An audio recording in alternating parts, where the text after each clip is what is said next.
Thalikulam Lions ക്ലബ്ബിൽ district governor James വളപ്പിലയുടെയും second vice district governor Suresh K വാര്യരുടെയും ഔദ്യോഗിക സന്ദർശനവും ചാർട്ടേഡ് ഡേ സെലിബ്രേഷനും നടന്നു. Club president TN. സുഗതൻ അധ്യക്ഷനായി.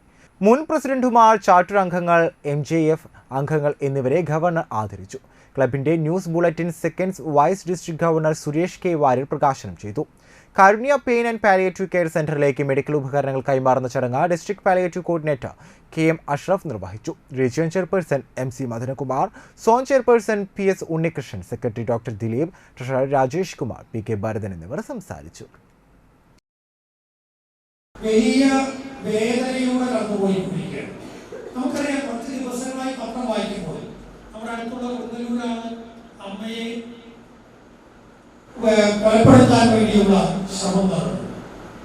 നമുക്കറിയാം, നേഴ്സിംഗ് വിദ്യാർത്ഥികളുടെ ദേഹത്ത് റാഗിംഗ് എന്ന രൂപത്തിൽ നടത്തിയ ക്രൂര കർത്തവ്യങ്ങൾ ഇന്നലെ ചാലക്കുടിയിൽ നടന്ന ബാങ്ക്.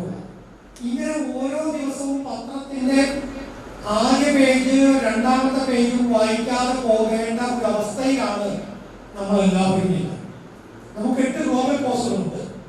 ഒരുപക്ഷെ ഈ 8 ഗ്ലോബൽ കോഴ്സിനേക്കാൾ കൂടുതൽ ഇത് ശ്രദ്ധിക്കപ്പെടേണ്ട ഒരു മേഖല അത് മെന്റൽ ഹെൽത്ത് ആണ് എന്ന് ഇന്റർനാഷണൽ തിരിച്ചറിയാൻ ഏറെ താമസമുണ്ടാകില്ല എന്നൊരവസ്ഥയിലൂടെയാണ് നാം കടന്നത്.